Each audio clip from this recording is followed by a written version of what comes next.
Hello and welcome to Rubbing Elbows. I am Karin, your beautiful host, and this is my brother, Yariv. Hey, what's going on? Looking forward to another episode. Number 2. Yeah. And we have a really special guest today, somebody who I absolutely adore. Jon, say hello. Hi. This is Jon. Thanks for having me.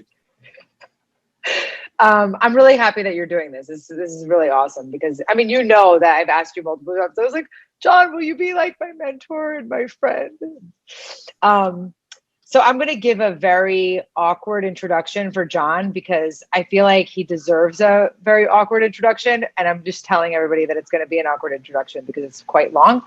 But Jon Gosier is a serial entrepreneur and investor in FinTech and in media. And he's also an author and a screenwriter and a philanthropist. He's all the things. He is leveraging decades of experience to reimagine how investment, technology, and media intertwine.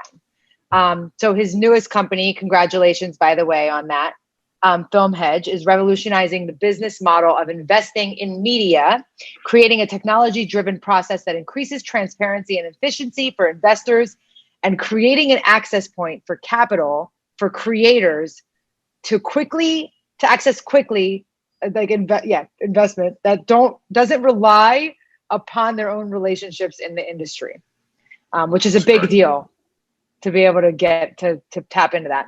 FilmHedge provides fixed interest loans up to $1 million and lines of credit up to $5 million to help finance movie and TV productions. Jon was named one of the 25 most influential African Americans in technology by Business Insider.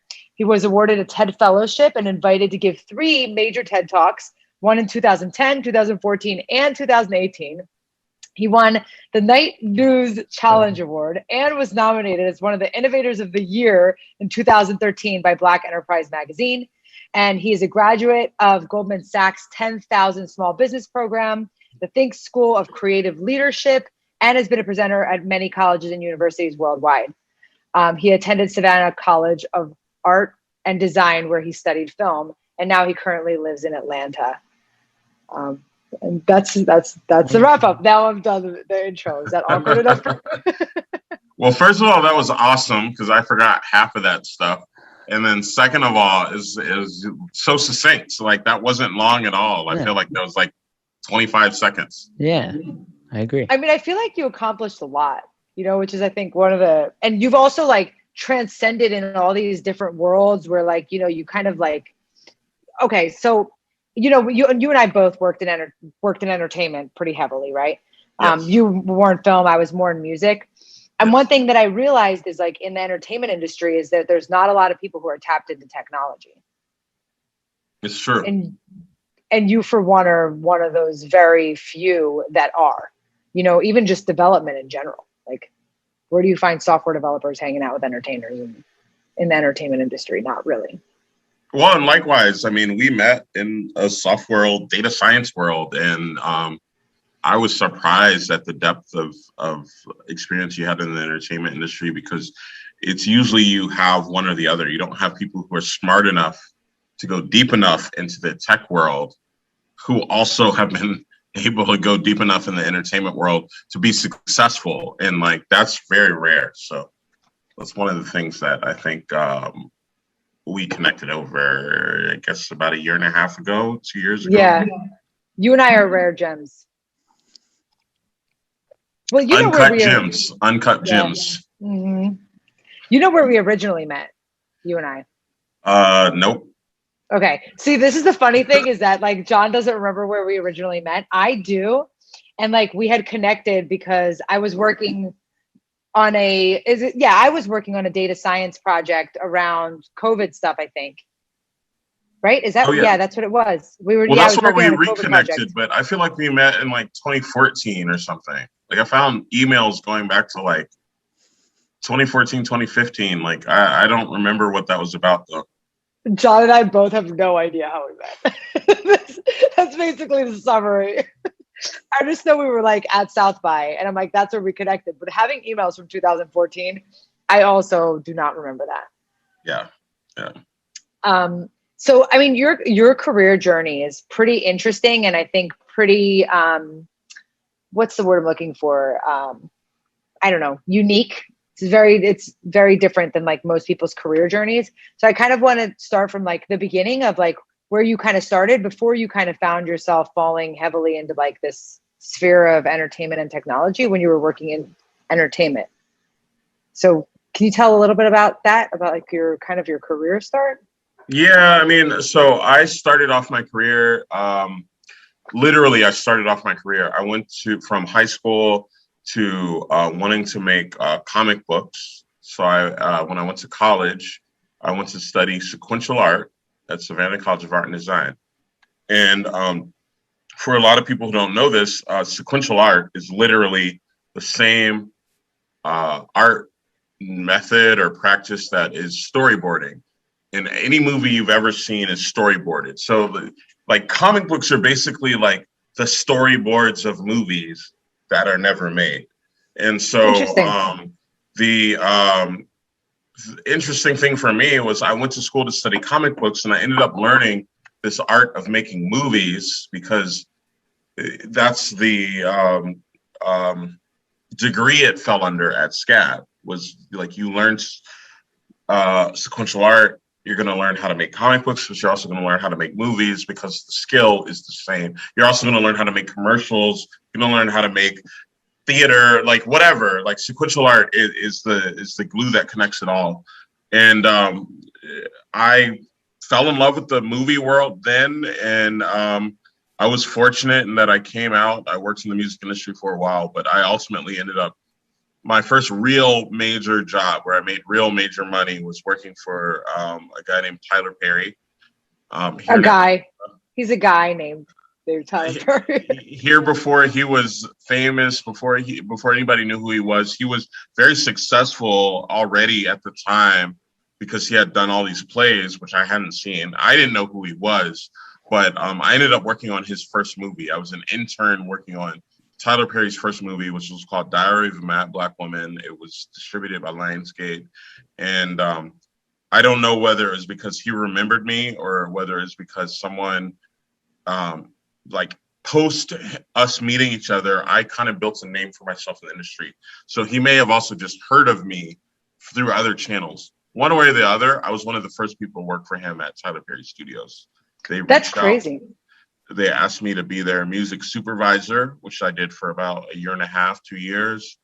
And it sounds like a fancy title, but basically what I did, I made the music for movies and TV shows. But the real bulk thing that I spent most of my life during that time, this was in the 2004, 2005, 2006, the bulk of my time was spent putting laugh tracks on Tyler Perry's sitcoms. Oh my God. I feel like that could be hard. You have to get the right laughter for the right thing. Listen, we had so many arguments about where the jokes were. Like when, I was when like, the appropriate time is to it's laugh. your show. Like, who the fuck am I? Like, I don't think that particular line is funny. But he's like, no, that's a joke. That's a joke. That's a joke. And I'm like, at least half of those are not jokes. But he knew way more than I did. Dude, the science of that's crazy. Who would have even thunk it? Like you watch a sitcom and you like never really think that they have like the science for what's the joke. And you're like, when are people supposed to laugh? Yeah, I mean, it was a very interesting experience. And also, if you go back and listen to any of those shows that were made, any Tyler Perry show, whether it was, so the two shows I worked on for him were Meet the Browns and House of Pain. If you literally go back and listen to the first 100 episodes of those shows, you will literally hear me laughing, because what I used to do is laugh, and I would laugh. I have a low laugh. I'd have a high laugh. I'd have like a ha, and I would just like put it all together and make one like laugh track. And it was a lot of fun, but yeah, that's what I used to do. How did you transition from kind of, storyboarding and comic book creation to working in audio? Like, 'cause it sounds like, did you have to like learn that in transition? So that is a very reasonable question and very smart question. So the way I ended up kind of going that path, I went to Savannah College of Art and Design to study comic books. This was in 1998 through 2002. If people remember what Atlanta was like during that time, there was no film industry. It was not a sexy city.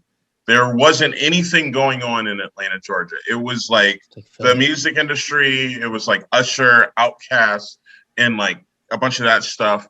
There was no film world going on. And so my first couple of jobs out of college were at recording studios so what happened was, I went to study sequential art. I was literally drawing panels of comic books because I wanted to be an artist.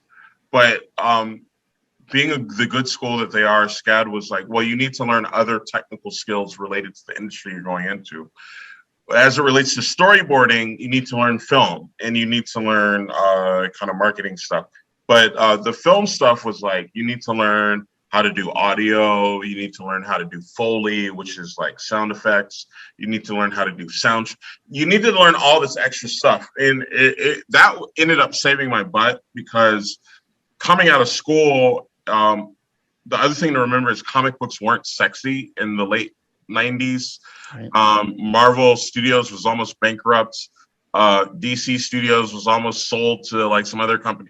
Like it was just not a lucrative industry. And then film was even more bleak for someone who wasn't living in LA. So the way I ended up in film was because the first jobs I had the skills to do because I went to SCAD were music jobs. It was recording studios. And I ended up working at a very famous recording studio here in Atlanta called Doppler. Doppler is no longer around. They shut down maybe 4 years ago, but it used to be like the Abbey Roads of Atlanta. It was like where everybody went. It was a big fucking deal. I started off there as an intern. I worked my way up to be essentially a glorified security guard where I just sat at the front desk. Fancy security. I sat at the front desk and I made sure that people who were coming in belonged there. But they knew that I wanted to be a creative. I wanted to be an engineer. I wanted to be someone who they could count on. So anyway, long story short, I worked my way up to be an engineer at Doppler Studios. And it was at Doppler where Tyler did the sound for his first movie. It was called Audio Post-Production. And so I got to work with him on that. So I did the sound effects, I did the Foley, and I did the music bed for that movie. I was an intern. I did not get a credit. I didn't get paid very well at all, but I spent a lot of fucking time with Tyler Perry. And I guess he remembered me, or someone in his camp remembered me, and they reached out about a year later when he was creating Tyler Perry Studios, which was in 2006. It's awesome. And just going off of what you were saying too about, you see the explosion of Marvel movies and DC movies. Now I understand it's kind of like a natural, they already have their storyboards like already laid out for them. So they can just take it. Not only that, not only do they have their storyboards, but those storyboards go back 70 years. History, multiple titles, and they have deep storylines on each one. Yeah. It's a huge chest. And then, the movie industry likes to recycle stuff. So this, can avoid that a little bit.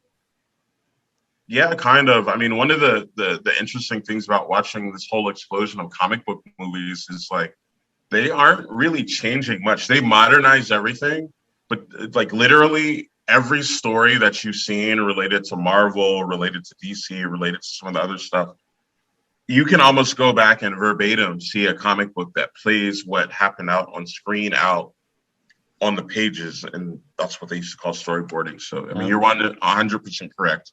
They have a bit of a shortcut. It's not like 100%. It's probably more like 70, maybe 60%. But most of it was laid out a long time ago by someone. Many of those people aren't even with us anymore. And Marvel is just churning out those stories based on those old comic book narratives. That's pretty crazy. Yeah. So Jon, what was next after that? After you were at the Tyler Perry Studios, like how did your career progress from there? So how it progressed from there is literally while I was working for Tyler Perry, I met a girl who I fell in love with, who is now my ex-wife. But at the time, we were very serious. And she got a job where, well, she went to Emory and she studied public health. She studied kind of the things of humanitarian works. And she got a job where she was going to lead a very important organization in her field. But it was going to require her to live in East Africa. And so I had a choice. I could either break up with her and just keep working for Tyler, or I could get on a plane and follow her to East Africa. And I chose to follow her. And I moved to East Africa. We ended up living there for 3 years. It ended up being the best decision I ever made in my life. Wow, that's crazy. You just gave me chills saying that. Well, I mean, for many reasons. I mean, I genuinely loved the person. But beyond that, I started my first software company. And literally that company, even though I didn't know where it was going to lead me, I had no foresight, I had no planning, I didn't know what I was doing. But the success of that company catapulted me to do the things that I do now. So for instance, it was my first software company. And that first software company gave me the credibility to do other software companies when I got back to the States. It was profitable enough that it also allowed me to create my first fund. And so when I moved back to the States, I came back with the credibility of being an investor, having invested all across a whole continent. So people were like, well, this guy knows what he's doing, even though it didn't.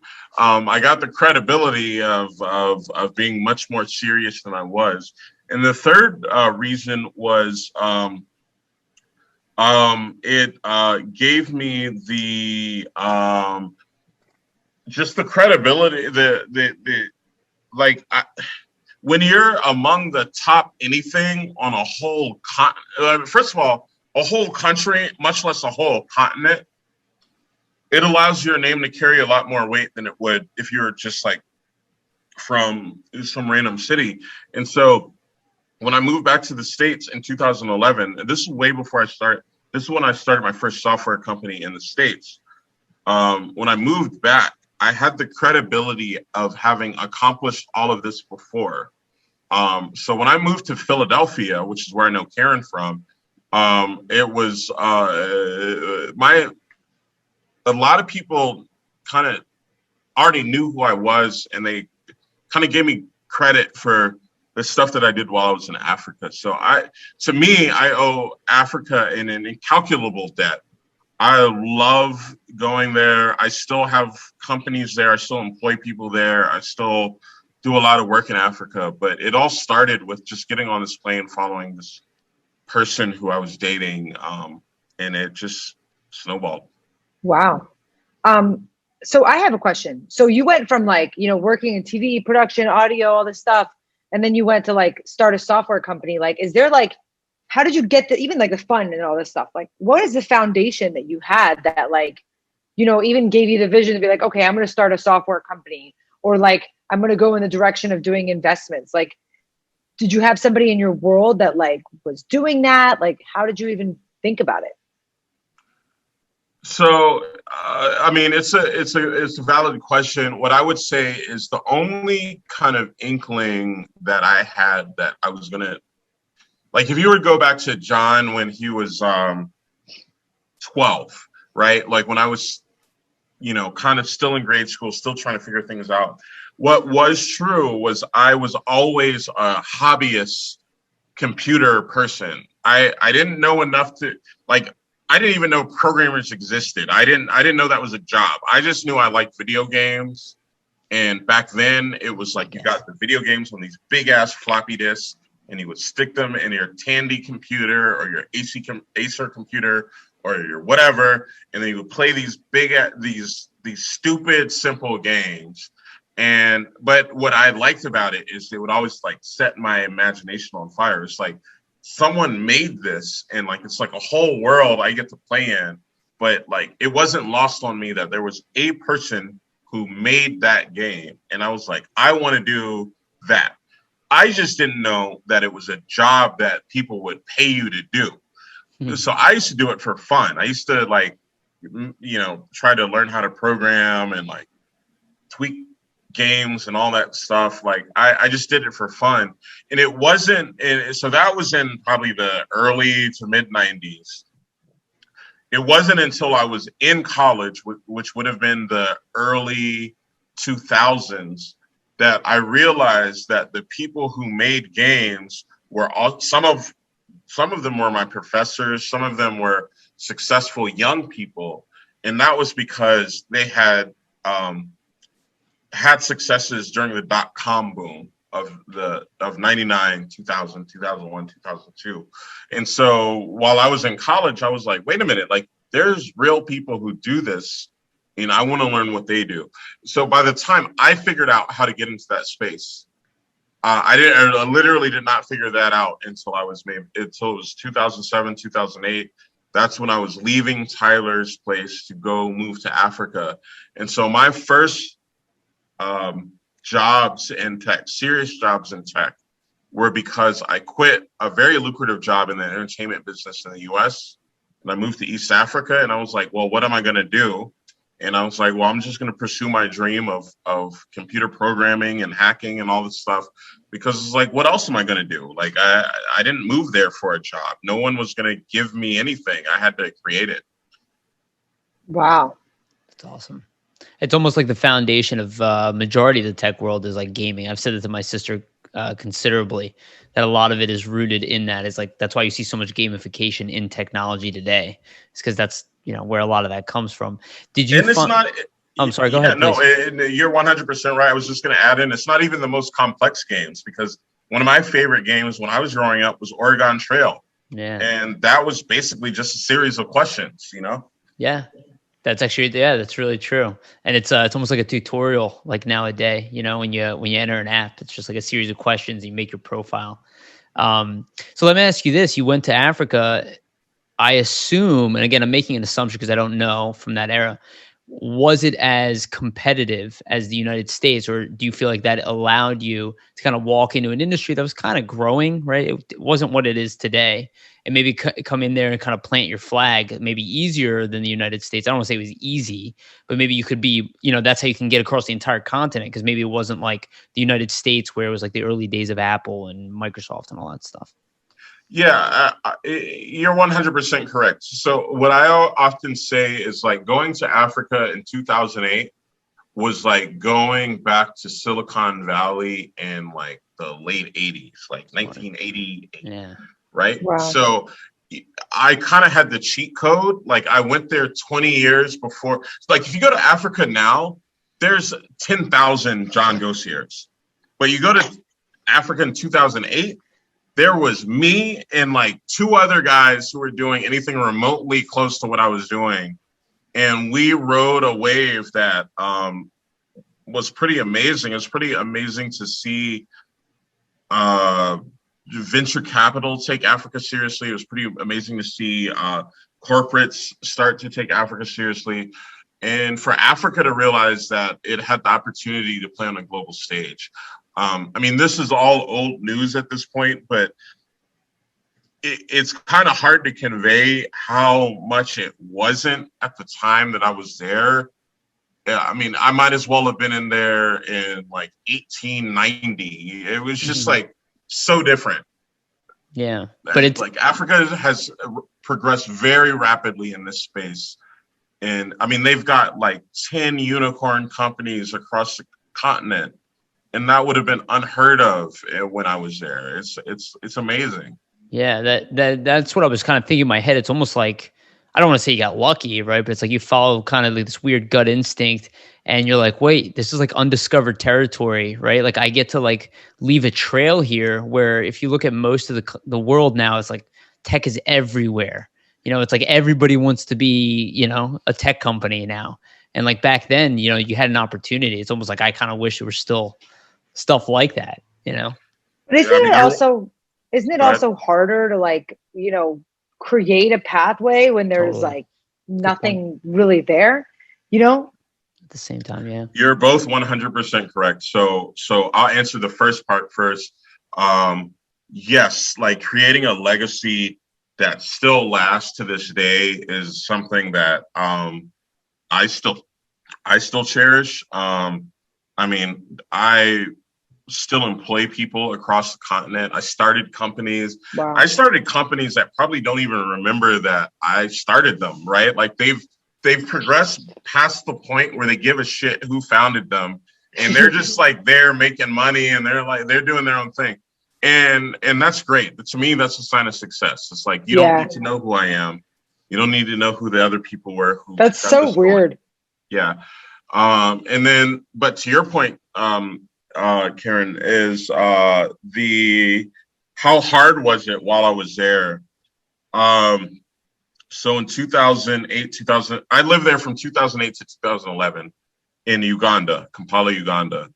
And you can imagine what people think of like Nigerian scammers and like all that kind of stuff, right? So you get an email from someone in East Africa. It doesn't matter what it's about. You're just going to assume it's a scam. And I was dealing with all of that before people realized that not everyone in Africa was a scammer. So it was very tough. It was very tough. Wow. Okay. So you started this fund, you started a software company, you came back to the US, you started a US software company. And then what?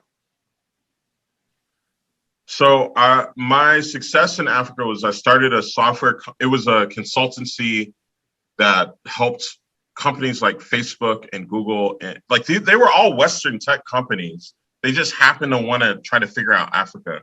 And because they were Western tech companies, I built a profile for myself in America as a tech entrepreneur from Africa, even though I was living and working in Africa.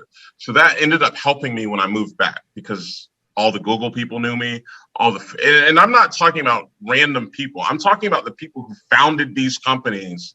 They looked at me as a peer, like maybe not Google, but Facebook. Like when Facebook came to Uganda, Zuckerberg was literally just like a startup guy. Like he wasn't a big person.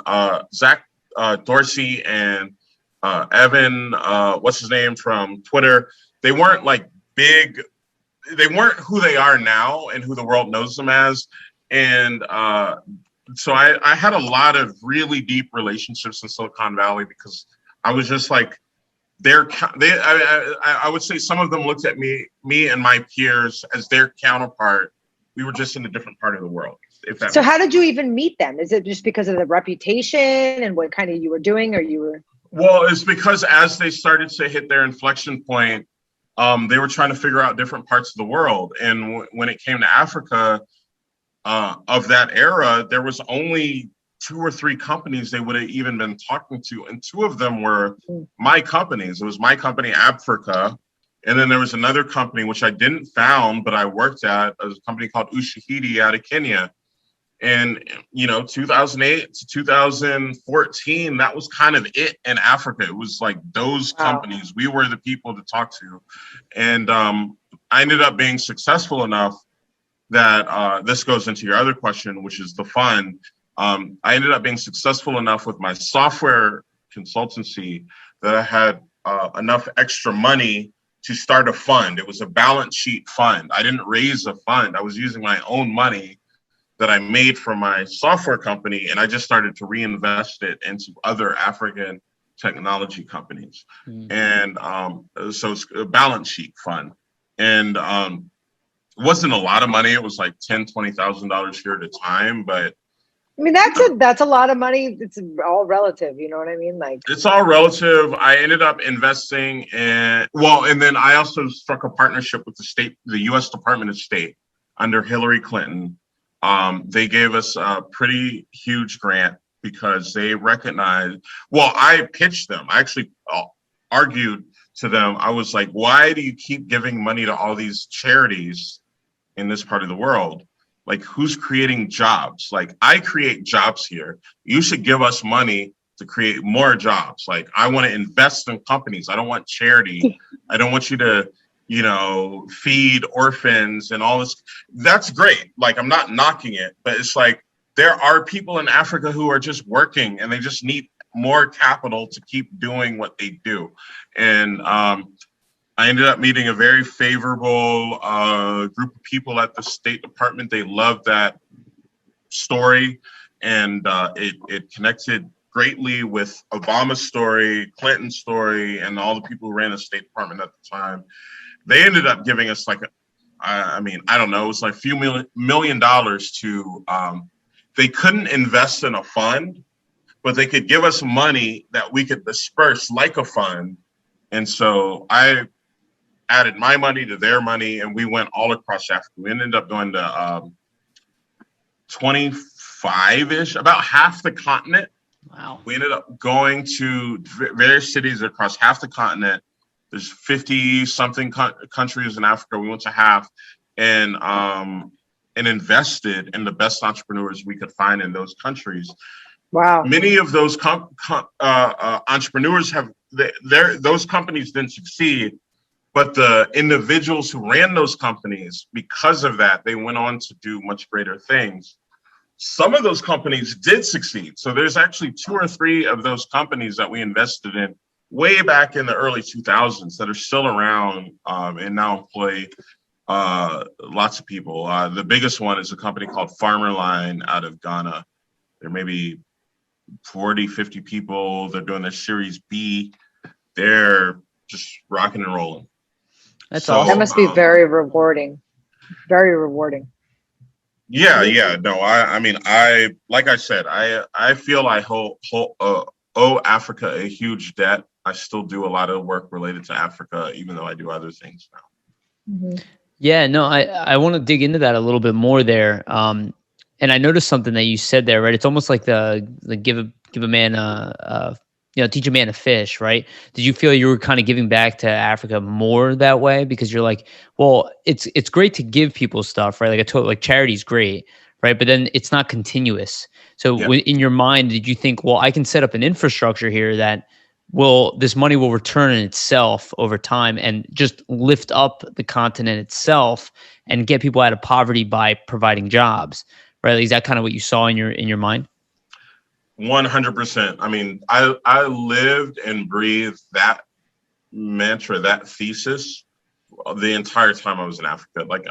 And it got to the point where some people would get annoyed because they're like, you're just like a capitalist, like you're just trying to make money.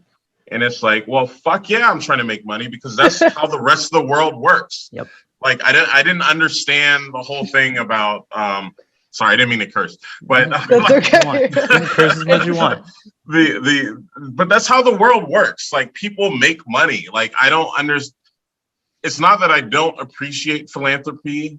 It's just like I didn't understand why that was when you talk to certain people about specific parts of the world. That's the only lens that they start thinking. It's like, we need to do something for these people. And I was like, actually, these people aren't asking for anything. So why do we think we need to do anything for them? They're looking for investment. They're looking for partners. They're looking for investors. That's what they need. That's what they're telling us that they need. And we're trying to tell them something different, that we need to do all this other stuff. And I think the key to that too, and I think what a lot of people miss is, where does the philanthropy money come from? Like that's the thing. It's yes. Like it all comes from people like yourself who generate the revenue and then are gracious enough to pass that down. And that's really what you're looking for. So I think somebody your ilk, you probably saw that, where you're like, well, if I have money, I can actually help people. If I just give away and not have much, how many people can I really help? The more I tell my sister this all the time, like my goal is to be rich. I was like, I don't even think about cars and stuff like that, but I was like, I want to be able to help everybody. I want to be able to help my family, just anybody who needs it. I want to remove those stresses. And I feel like that's what money really enables. I mean, John's situation, like even said, he's like, there's companies that started, they don't even know who started it anymore. It's still working over there. Yeah, absolutely. Yeah, no, you're 100% correct. So like literally, one of the examples of that was this whole idea of, being wealthy because it allows you to help more people. So in 2007. This was before I moved to Africa. It's actually one of the projects that I was excited to move to Africa to work on. And I ended up working for it, and it ended up being a great relationship. It was a company called Ushahidi. It was born out of Kenya in 2007. It was in response to a weird election that happened in 2007 in Kenya that ended up in riots, and the whole country almost fell to pieces. It was kind of similar situation to Rwanda in 96, I think that was. But Kenya had a similar situation in 2008 or 2007, 2008. Pierre Midyar had sold eBay, PayPal. I don't know. He sold some company. This dude became a billionaire when he was 28 years old. I think it was eBay. I think he sold eBay to PayPal when he was 28 years old. And he just became a huge philanthropist. And I was always like, we're talking about how to spend all these philanthropic dollars within these bounds and all these rules and all this bullshit. And I was like, how did he become a billionaire? He built a company that made money. Like, he made money. Like that was the thing that unlocked all the stuff that we're even talking about. So I was never, and in fact, if you talk to any big philanthropist in any part of the world, they almost always have a very successful. Jack Dorsey is a very big philanthropist. Mm-hmm. Bill Gates, a very big philanthropist. Steve Jobs, before he passed away, was a very big philanthropist. They all built successful companies. And so I was like, you guys get caught up in what you think is an altruistic mission, but you're just the derivatives of what capitalists are doing in other markets, and they're not the bad guys. And that's something that also happens in Africa. It's not the Africans talking about this; it's the expats. I would have been considered an expat. Most of the expats talk crap about the philanthropists, people who make money in the Western world. But it's like, that's literally who's affording them to have that opportunity. And that was never lost on me. That's awesome to hear. And that doesn't surprise me at all. And you see that today where people, I think it's a lot of people just don't understand where the money comes from. Like, even if you, I'm not trying to get political at all, but even if you look at like interviews where they ask people to, how to fix the economy and stuff like that, so they go, oh, well, we have people for that. Oh, it's always this, like, there's a group of people doing this. It's like, but the source of the money, it's coming from individuals, usually private individuals. It's kind of almost always been that way. And if you look at history, it's always been private individuals who have kind of changed history. It's very rare that it's like a government alone, right? It's like, it's usually done on an individual level, and then that kind of spreads its way out, and it creates a culture. That culture, you look at Silicon Valley, right? Like, it's one company, two company, three company, four company, and then thousands of companies, and they spread all over the world. It's like, that's kind of what it is. It's like an infectious way of spreading the wealth. And that's really what I think needs to be encouraged, more than it's to discourage the capitalism part. It's more of just to spread that wealth that is being generated.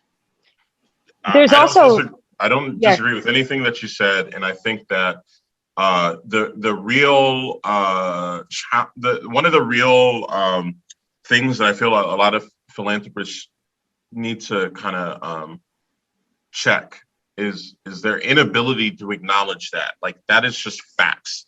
Like, I mean, like Rockefeller, like all these names that you don't have to like them or their legacies, but they created the wealth that allowed for all the other things that we do like.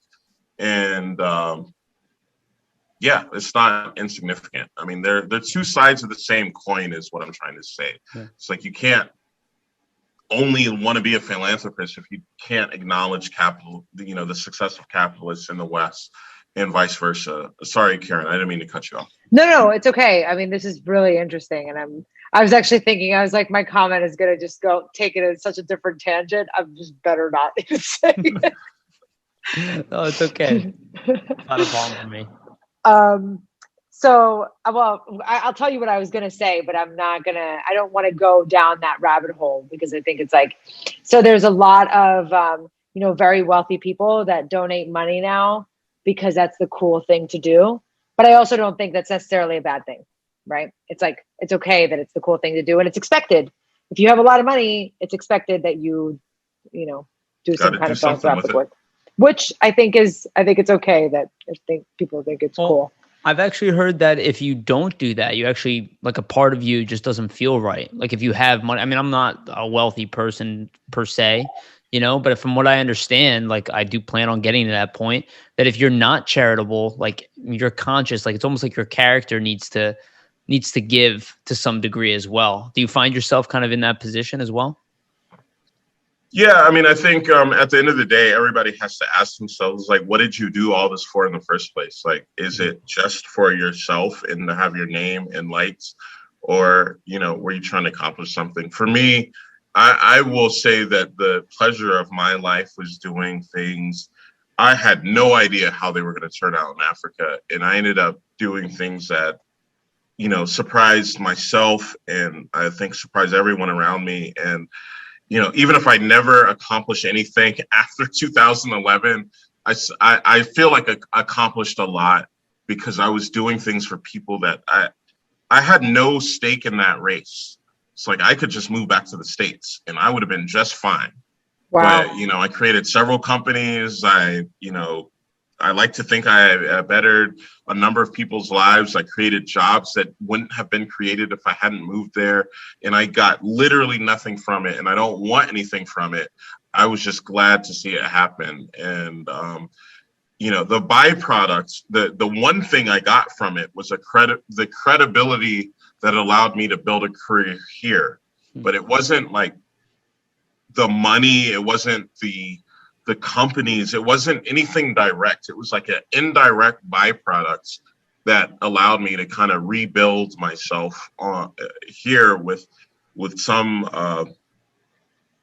credibility. And that's all I mean, I didn't even expect that. I was just it worked out in a way that I don't think anyone could have planned. And also, I literally left the most lucrative job that I could have had at the time. This was in my early 20s, working for Tyler Perry, when he was at the beginning of the dude's a billionaire now. I was there at the beginning. And I quit at the beginning, and I went to do something that was the unknown at the beginning of his career. And wow. It was far more rewarding than I think staying there and working for this dude for 15 years would have been.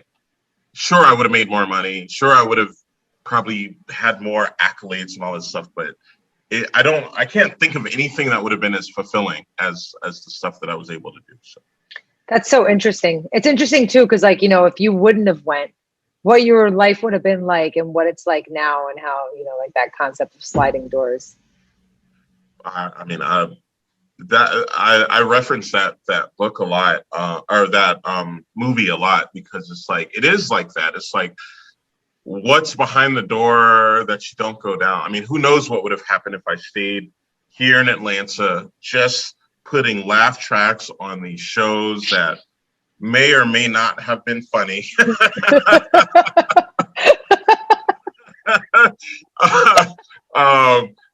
For 15 years, like, I could still be doing that, and I would have been paid very well, but I doubt I would have moved up much further than I was back in my 20s.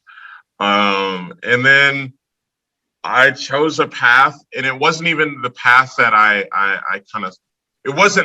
had an epiphany. I was literally following the woman that I wanted to be with at the time. And had I not met her, that would have been a different door, It's all just so random. Yeah. But you've made an impact in a way so far that you can only imagine kind of where it's going though still, right? It's not like the 15 years and that's it, you hit your ceiling, right? It's almost like maybe you actually laid down a foundation that will probably potentially even far exceed what you would have done with Tyler Perry, right? Because you don't know who he would have hired. You don't know how you would have felt about that company, how it evolved as a company as you being part of it, or other opportunities that would have come your way. It's almost like getting comfortable being uncomfortable kind of made you into the person you are today, right? And that probably will help project you forward, I would imagine. I agree 100%. Yeah. And you embraced it. That's awesome. Yeah, that's awesome. Sorry, go ahead. No, it's okay. I was gonna move to the next segment, the next chapter of John's life. So like coming back to the US, then what happened? I feel like I'm like a little kid with like, like grandpa's reading a story. And I was like, then what? Then what happened? What happened next? That's not bad. But it really feels like that, right? It's like, this is like a movie on its own. So I moved back to the States in 2011. And by that time I was leaving the personal stuff out. I was glad to be back in the States. Like I missed it. I was sick of having to because like when you're in a part of the world nobody understands, like everything is a struggle, like especially if you're trying to build a business. And so I got sick of just having to explain where I was, why I was there, like all the things, like the economy, the politics. Like I lit every call with anyone of importance that was trying to invest or consider investing in the stuff that I was doing while I was in Africa. It was like swimming upstream. Like there's just too much education of the people that you're talking to. So I was really glad to be back in the States where I could just do stuff and people on face value would be like, oh yeah, you did that other stuff, you're doing this, great. Like they could just at least pick apart whether I should be doing that or not without all the backstory and the history and the 2,000 years of politics and all that kind of stuff. So I was glad to be back in the States for that. At the time, I ended up pitching Comcast for a company that I started. It was a big data company called MetaLayer. And MetaLayer in 2011 was one of the first big data companies. Big data was a big thing then. We were one of the first companies that was trying to simplify what is now known as big data. So we were trying to remove all the coding and all the programming from working with APIs and working with all these complex algorithms. We called it— That sounds like a really big project. We called it the Photoshop of data. It was like, how do you like make it possible for people who don't know how to program to do things with technology that they can conceptualize the outcome that they want, but they don't know how to get there, right? They don't know how to program it. They don't know how to do, like, someone's like, oh, I want to take all these documents and I want to geolocate where they were written. They know what they want, but they don't know how to do GPS technology. So we were trying to make it simple to do that. And so that ended up being my first company. The reason I started that company was because of work I was doing in Africa, and I saw all these organizations that kept asking these very complex questions, and they would hire my companies to answer these very complex questions. And I was like, well, why don't we just make it easier for them to just like not ask us? And that should be a product. And so I came back to the States and I was like, well, leaving international stuff out of it, these are just enterprise problems. Like if you work at AT&T and you want to put all your customers' data on a map, that is the type of problem that we were trying to make it possible to solve with our software. So great idea. We built this drag and drop interface that used to do all this like advanced math and data science and statistics and stuff. And that was the company. And it failed horribly. We never raised a cent of venture capital. I tried so fucking hard. I spent about a year going up and down Sand Hill Road, like pitching VCs over and over and over again, just getting told no over and over. But what it taught me was that's not the end of the world, because the company was profitable from its customers. So the VCs didn't appreciate what we were doing, but the customers did. Sounds about right. And wow. The weird thing about the VC world is like they only like customers if it fits into like a recurring model. We were almost like we built a software where we basically could sell the software for a lot of money to one-off customers. It's like consulting agreements, like, and that made it hard to raise venture capital. But I ended up building a successful company, and I ended up selling that successful company, and never had a VC involved.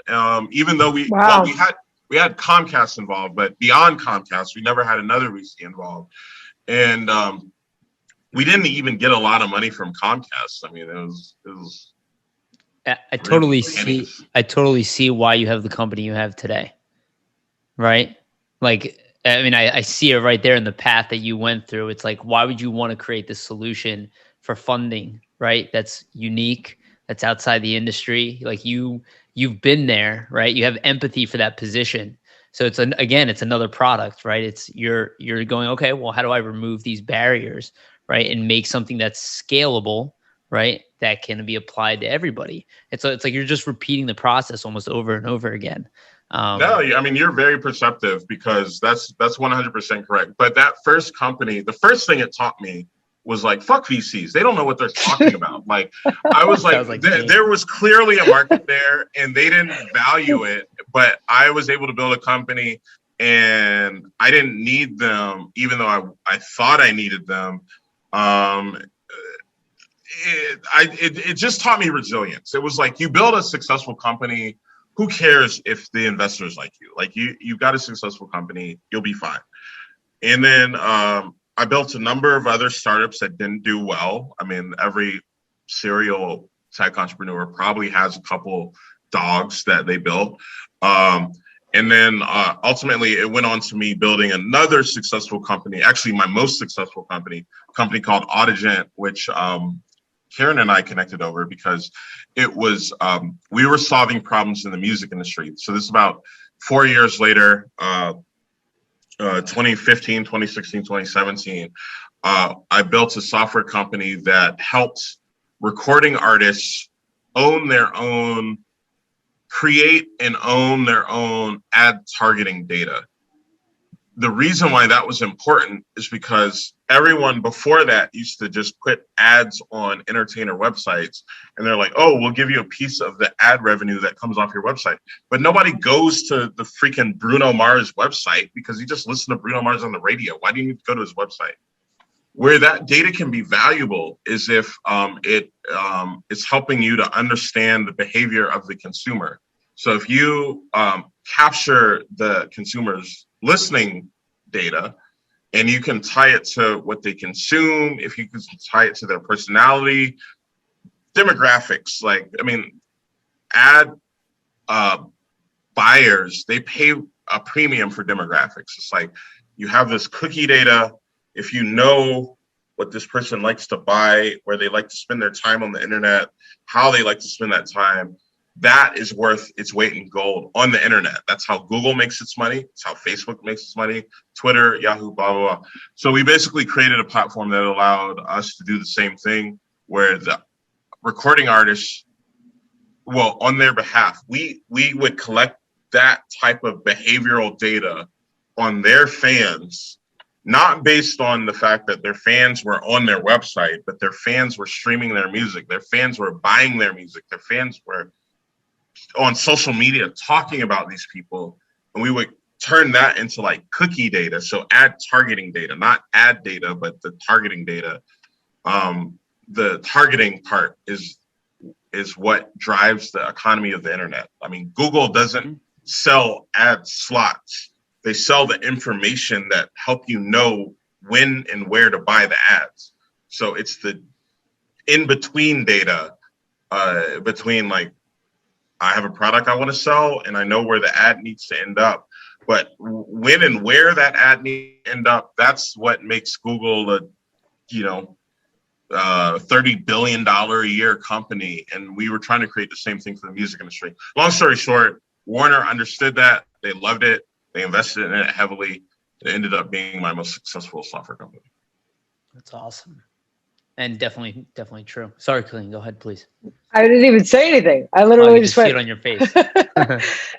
Well, I just think it's interesting that you kind of went from like working in entertainment, then like heavily in technology and then investment, and then still kind of found this like place that mixes entertainment and technology. Like you kind of never really let it go. No. I mean, I would say my path was, I ended up in Africa. I built a software company like the hardest way possible. It was successful.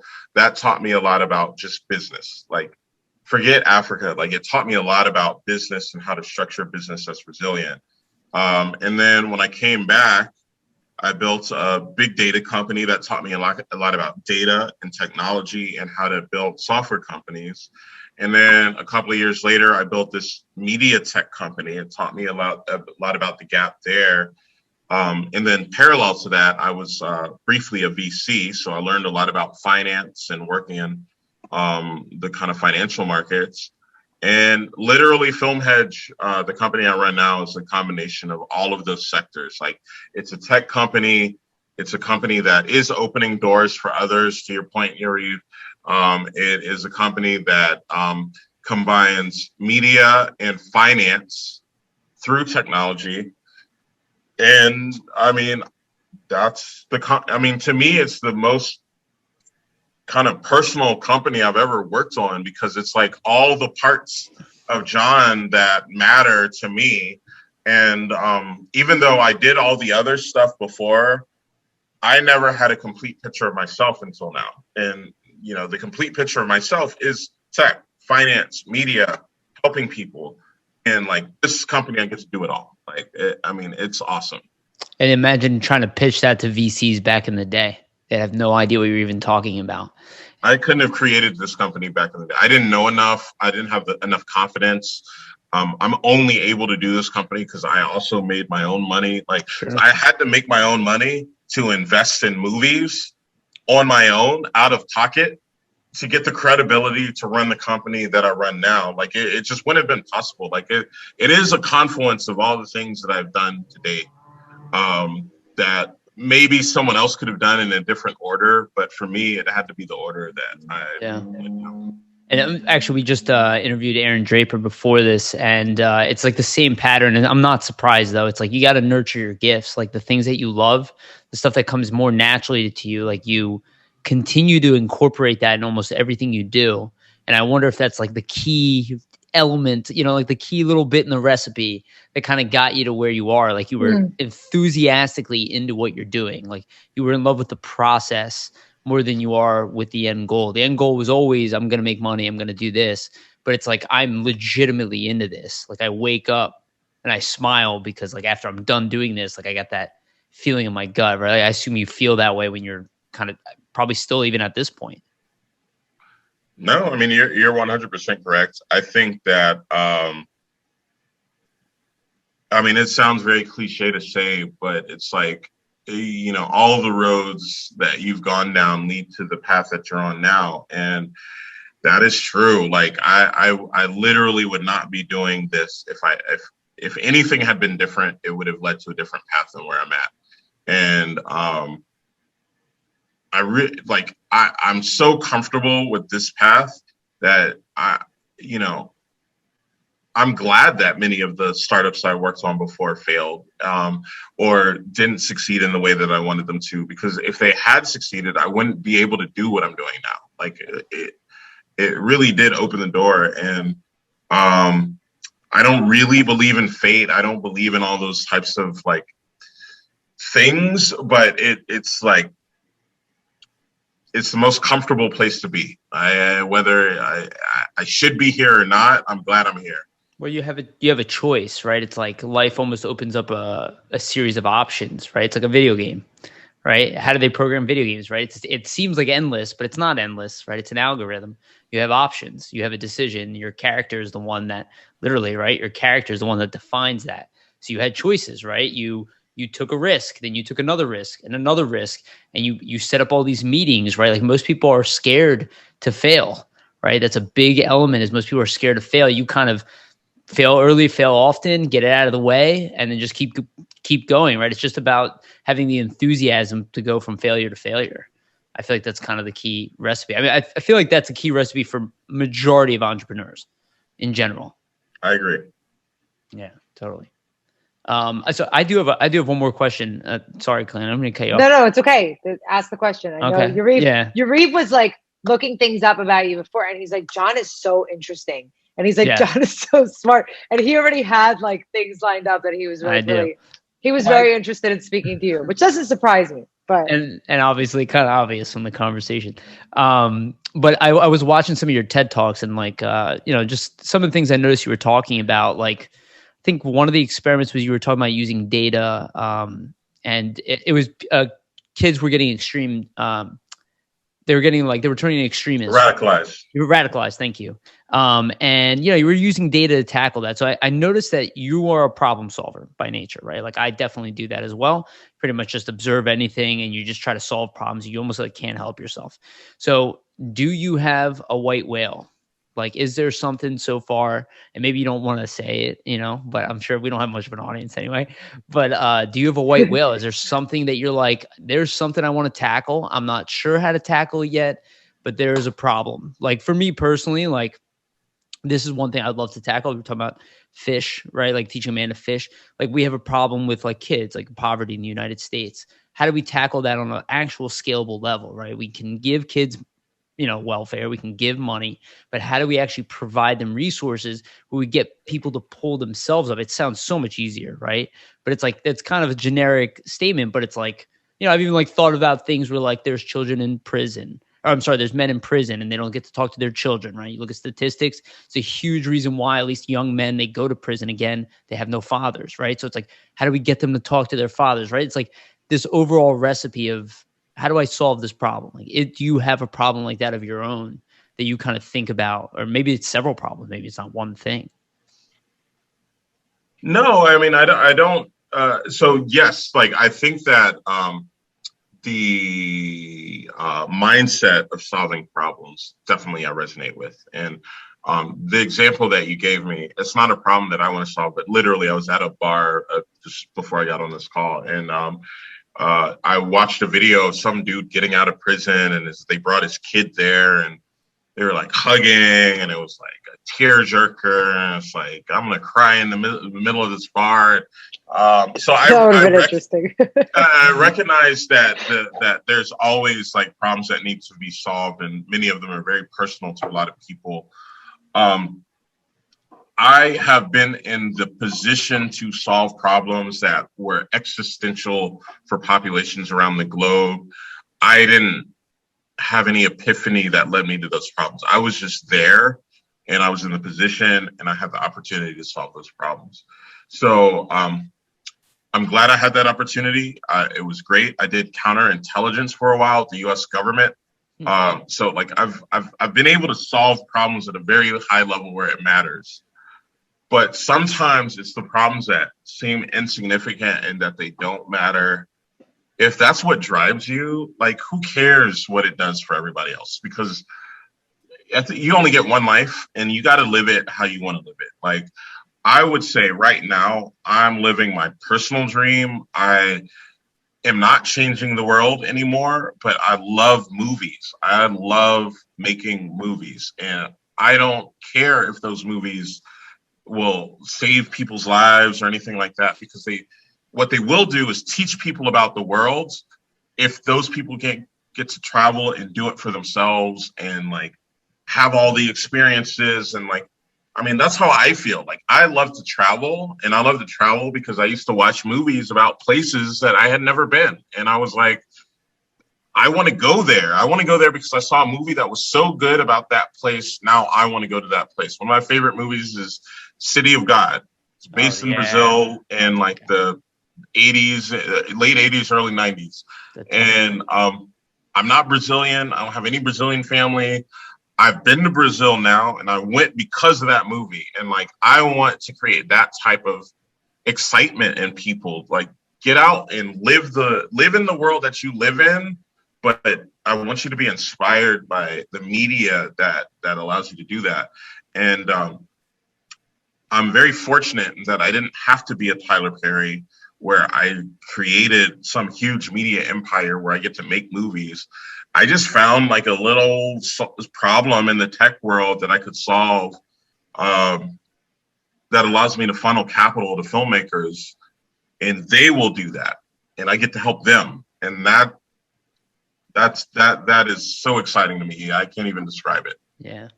And even when you mentioned Rwanda earlier, immediately my brain went to Hotel Rwanda, because I don't know. Hotel Rwanda. And I was like, that's how I learned about that conflict, was from Hotel Rwanda. The other movie, what was the one in Uganda? Last King of Scotland.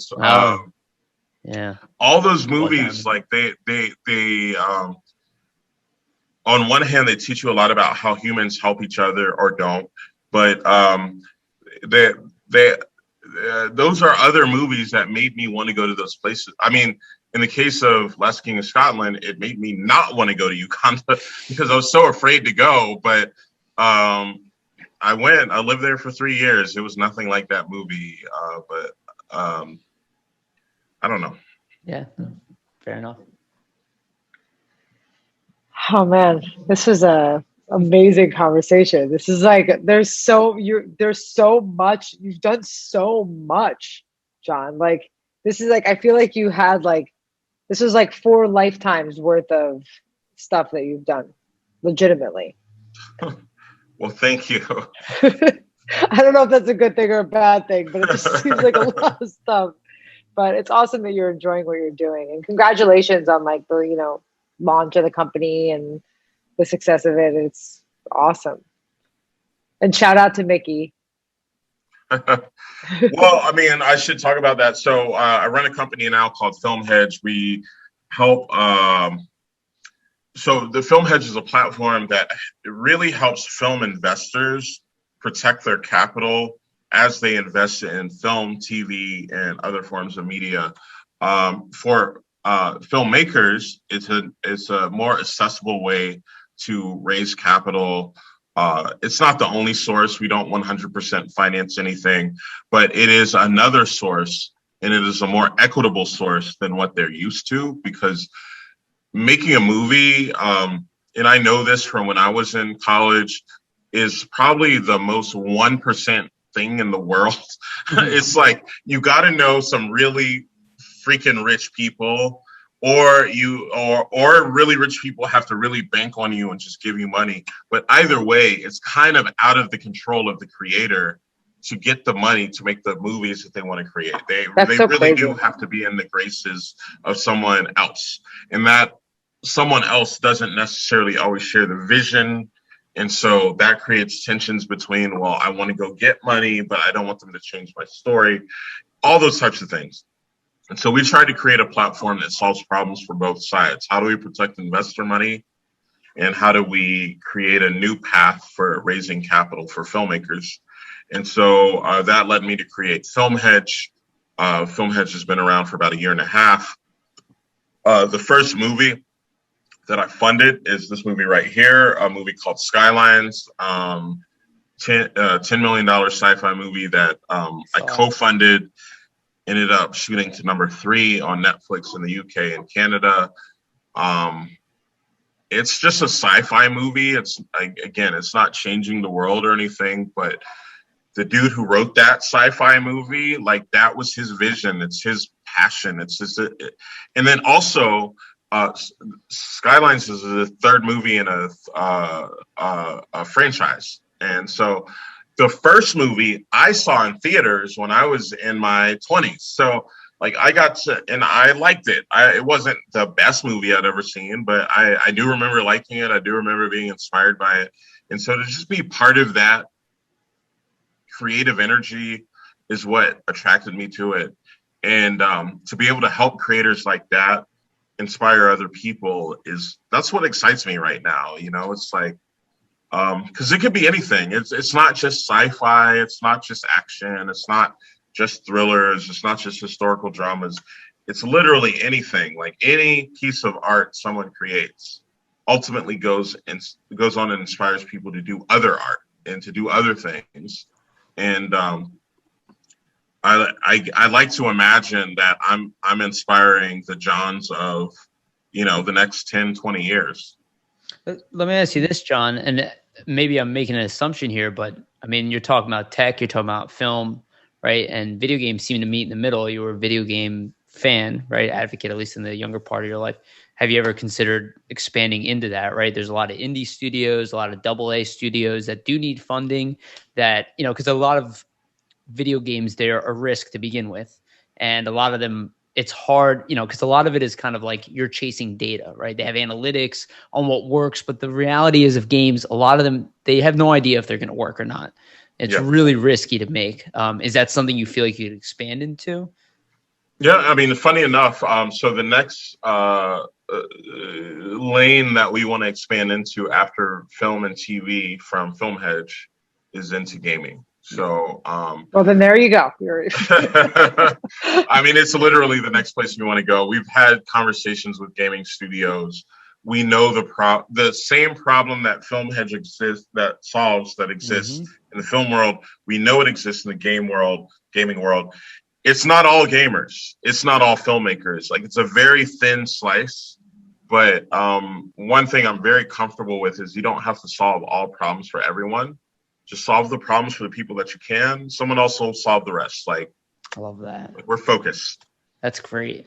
I love that line. I have some questions about like the risks for investors and stuff. Cause like, I remember you and I had talked about this before, cause you're like a lot of like VCs and stuff, like they're not really that familiar about investing in film. So like, it was always like sensitive for them. They're like, oh, I'm not sure if I want to invest in movies. And like, I don't know, from an outsider's perspective, it's like, it seems a little scary, right? You don't ever know if a movie is going to make it. Like, it could have all the right things, but it doesn't make it.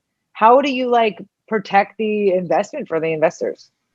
So to be honest, I built FilmHedge as a tool for investors, because the way I stumbled across the problem in the first place is I started. So it makes sense to me. I don't know if it makes sense to anyone else, but I wanted to make my own movies. But I was like, one thing I do know about the movie industry is that it's full of people who said that they were doing some passion project and it turned out horribly. And then they just like kind of hate the industry now. So I was like, I don't want to do that. So it's like, how do I not do that? I need to invest alongside other people to learn how it all works. And then I'll come back to do my own movies. So I did 4 movies. I co-invested with other people. These movies didn't happen because of my checks. I mean, I just happened to be a part of a group that invested in these 4 movies. I learned the process that way. I learned how not to get scammed. I learned what a good deal looks like, what a bad deal looks like. And all of that taught me that there was an opportunity to automate a portion of how films are financed. Just a portion. Might even only be 20% of what it takes to make a film happen. But what I learned was the other 80% is all the stuff that you talked about. It's like, why are people so afraid of putting money into film? Well, they usually put in equity. The first problem with equity is there's no recourse if the company fails. If the film fails, if it flops, you have no recourse. You gave this person equity. That means you were looking for some upside. But if there's all downside, you eat that too. No recourse. You can't sue that person. Whatever. The other problem was you don't know when that money's going to come back. So even if the film does well, it might take you 25 years before you see a dime. There's no clock on when you get your money back. And so when I built FilmHedge, it's all about the debt side. So what we do is we offer a way for investors to structure offerings to film borrowers. And all of this happens on our platform in an efficient way. And the borrowers get matched with the right investor capital for their project. But again, it's always debt. It's always senior debt. That means the investor gets paid back first before anyone, even before the actors and actresses. And then it is always paid off before the movie goes to market. So there's no audience risk. So we don't wait for movies to come out before we get paid. We, through the FilmHedge platform, the loans that get placed there are paid off before the films are shown on Netflix, before they are shown in theaters, before they, any of that. Because what happens is, a lot of people don't know this, but when you make a movie, it's not like you make a movie and then you put it in front of like 10 million people and they pay you for it. Someone buys it from you and they put it in front of those 10 million people because they know how to do that. The filmmaker doesn't know how to do that. They know how to make the movie. They know how to complete the movie. And then whether it's Netflix, whether it's Amazon, whether it's Lionsgate, whether it's Miramax, someone buys the movie from the producer. And when they buy the movie from the producer, they pay off our loans. That's how FilmHedge makes money. Beautiful. That's interesting. I didn't know that.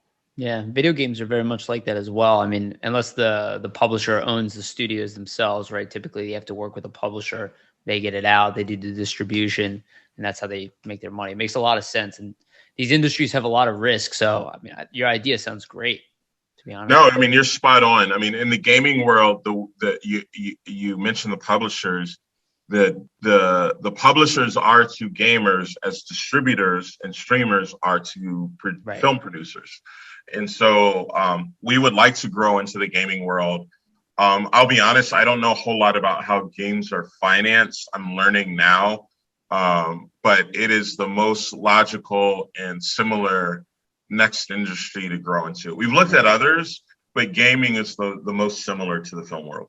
Yeah, that sounds like it. The worlds blend. Oh man, Jon, this was awesome. Yeah. Yeah. Thanks for having me. This was great. Yeah. Thank you so much for like taking the time and like, breaking down all the a lot. There's unpacked a lot of stuff. This is really, really good. Yeah. No, I feel like I learned from you. And this was awesome. I really appreciate it. And yeah, I mean, it's just great to talk about all the things that we're working on and, even things from the past that I have worked on. That was pretty fun. Yeah. I learned some. Yeah, definitely. Thank you so much. Agreed. I'll see you in Nashville next time. I'm going to crash that party.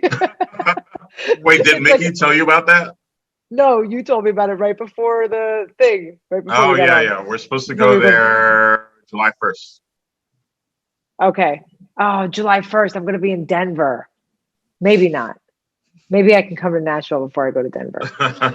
Yeah, it's really funny, too, because I was supposed to go to Monaco for this film festival on the 2nd. And it was going to be my first trip out of the country since before the pandemic. And the Nashville meeting is so important. I got to do that. But all right, so I'll show up at dinner after your guys' like big meetings and stuff. Don't tell Mickey. Well, I'll tell him not to watch this. All right, that's good. Yeah, just don't tell him not to watch it until after when we're in Nashville together. Yeah. You think I'm joking? Well, thank you so much for inviting me. This is awesome. Yeah, thank you so much, Jon. And I'll see you next month in a couple of weeks in Nashville. All right. All right. Thanks, man. Bye. Bye. Cheers.